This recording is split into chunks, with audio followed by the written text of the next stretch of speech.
Sheep, and the Lord is my shepherd, watching over my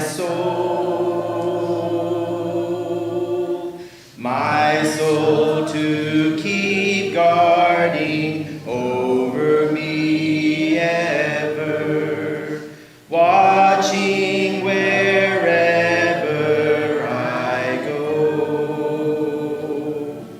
And when the winds blow, He is my shelter. And when I'm lost and alone, He rescues me. And when the lion comes, He is my victory, constantly watching over me. He is constantly watching over me. A Journey Through the Bible, Day 158 of 365, Tuesday, June the 7th, 2022. Today's reading, 1 Kings chapter 11, verses 1 through 14 and 23 through 40. Ecclesiastes chapter 1, verses 1 through chapter 3, verse 22. This reading begins with the fall of Solomon and the rise of Jeroboam. This is a setting that serves as an important help in understanding the rest of the Old Testament. Then we begin Ecclesiastes, Solomon's book about the vanity of any life that is not lived in obedience to God, largely drawn from his own personal experience. 1 Kings chapter 11, verses 1 through 10. Now King Solomon loved many foreign women, along with the daughter of Pharaoh, Moabite, Ammonite, Edomite, Sidonian, and Hittite women, from the nations concerning which the Lord had said to the people of Israel, You shall not enter into marriage with them, neither shall they with you, for surely they will turn away your heart after their gods. Solomon clung to these in love. He had 700 wives, princesses, and 300 concubines. And his wives turned away his heart. For when Solomon was old, his wives turned away his heart after other gods, and his heart was not wholly true to the Lord his God, as was the heart of David his father. For Solomon went after Ashtaroth, the goddess of the Sidonians, and after Milcom, the abomination of the Ammonites. So Solomon did what was evil in the sight of the Lord, and did not wholly follow the Lord, as David his father had done. Then Solomon built a high place for Chemosh, the abomination of Moab, and for Molech, the abomination of the Ammonites, on the mountain east of Jerusalem. And so he did for all his foreign wives, who made offerings and sacrificed to their gods. And the Lord was angry with Solomon because his heart had turned away from the Lord, the God of Israel, who had appeared to him twice, and had commanded him concerning this thing, that he should not go after other gods, but did not keep what the Lord commanded. 1 Kings chapter 11, verses 11 through 14. Therefore the Lord said to Solomon, Since this has been your practice, and you have not kept my covenant and my statutes that I have commanded you, I will surely tear the kingdom from you and give it to your servant. Yet for the sake of David your father, I will not do it in your days, but I will tear it out of the hand of your son. However, I will not tear away all the kingdom, but I will give one tribe to your son, for the sake of David my servant, and for the sake of Jerusalem that I have chosen. And the Lord raised up an adversary against Solomon, Hadad the Edomite. He was of the royal house in Edom. 1 Kings chapter 11, verses 23 through 26. God also raised up as an adversary to him Rezin, the son of Elidah, who had fled from his master Hadadezer, king of Zobah. And he gathered men about him and became leader of a marauding band after the killing by David, and they went to Damascus and lived there and made him king in Damascus. He was an adversary of Israel all the days of Solomon, doing harm as Hadad did. And he loathed Israel and reigned over Syria. Jeroboam the son of Nebat, an Ephraimite of Zeradah, a servant of Solomon, whose mother's name was Zeruiah, a widow, also lifted up his hand against the king. 1 Kings chapter 11, verses 27 through 32. And this was the reason why he lifted up his hand against the king. Solomon built the millow and closed up the breach of the city of David his father. The man Jeroboam was very able. And when Solomon saw that the young man was industrious, he gave him charge over all the forced labor of the house of Joseph. And at that time, when Jeroboam went out of Jerusalem, the prophet Ahijah, the Shilonite, found him on the road. Now Ahijah had dressed himself in a new garment, and the two of them were alone in the open country. Then Ahijah laid hold of the new garment that was on him, and tore it in 12 pieces. And he said to Jeroboam, Take for yourself 10 pieces, for thus says the Lord, the God of Israel, Behold, I am about to tear the kingdom from the hand of Solomon, and will give you 10 tribes. But he shall have 1 tribe for the sake of my servant David, and for the sake of Jerusalem, the city that I have chosen out of all the tribes of Israel.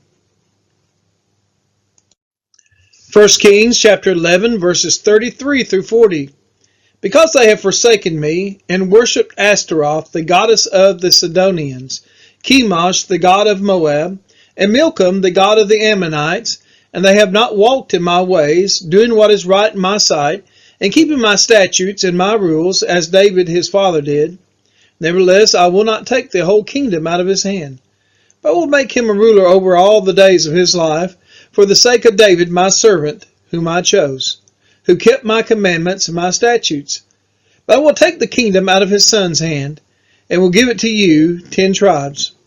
Yet to his son I will give 1 tribe, that David my servant may always have a lamp before me in Jerusalem, the city where I have chosen to put my name. And I will take you, and you shall reign over all that your soul desires, and you shall be king over Israel. And if you will listen to all that I command you, and will walk in my ways, and do what is right in my eyes by keeping my statutes and my commandments, as David my servant did, I will be with you, and will build you a sure house, as I built for David, and I will give Israel to you, and I will afflict the offspring of David because of this, but not forever. Solomon sought therefore to kill Jeroboam, but Jeroboam arose and fled into Egypt, to Shishak, king of Egypt, and was in Egypt until the death of Solomon. Ecclesiastes chapter 1, verses 1 through 11. The words of the preacher, the son of David, king in Jerusalem. Vanity of vanities, says the preacher. Vanity of vanities, all is vanity. What does man gain by all the toil at which he toils under the sun? A generation goes and a generation comes, but the earth remains forever. The sun rises and the sun goes down, and hastens to the place where it rises. The wind blows to the south and goes around to the north. Around and around goes the wind, and on its circuits the wind returns. All streams run to the sea, but the sea is not full. To the place where the streams flow, there they flow again. All things are full of weariness, a man cannot utter it. The eye is not satisfied with seeing, nor the ear filled with hearing. What has been is what will be. What has been done is what will be done. And there is nothing new under the sun. Is there a thing of which it is said, See, this is new? It has been already in the ages before us.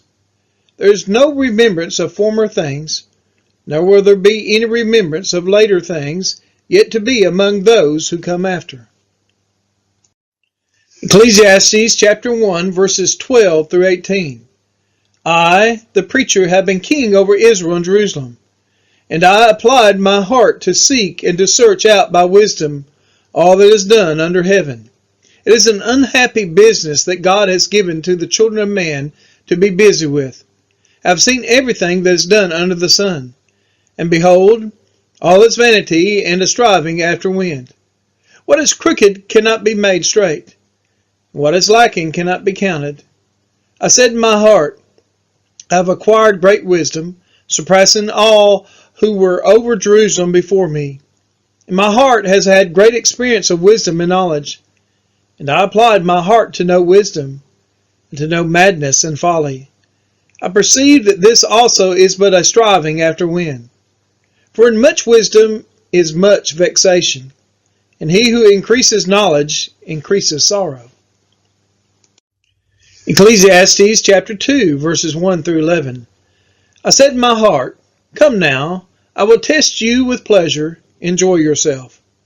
But behold, this also was vanity. I said of laughter, It is mad, and of pleasure, what use is it? I searched with my heart how to cheer my body with wine. My heart still guided me with wisdom, and how to lay hold on folly, till I might see what was good for the children of man to do under heaven during the few days of their life. I made great works. I built houses and planted vineyards for myself. I made myself gardens and parks, and planted in them all kinds of fruit trees.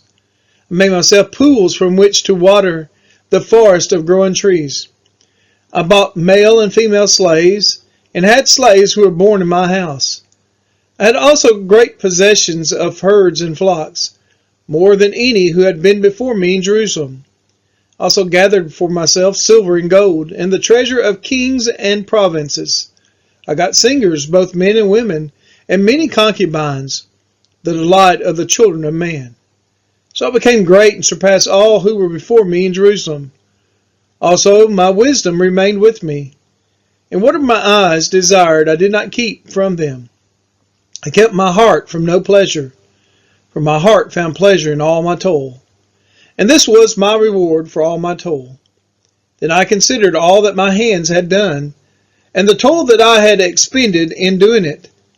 And behold, all was vanity, and a striving after wind. And there was nothing to be gained under the sun. Ecclesiastes chapter 2, verses 12 through 19. So I turned to consider wisdom and madness and folly. For what can the man do who comes after the king? Only what has already been done. Then I saw that there is more gain in wisdom than in folly, as there is more gain in light than in darkness. The wise person has his eyes in his head, but the fool walks in darkness. And yet I perceive that the same event happens to all of them. Then I said in my heart, What happens to the fool will happen to me also. Why then have I been so very wise? And I said in my heart, This also is vanity. For of the wise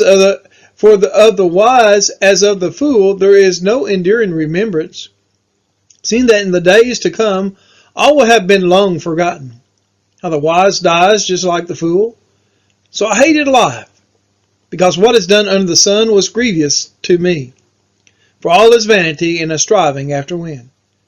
I hated all my toil in which I toil under the sun, seeing that I must leave it to the man who will come after me.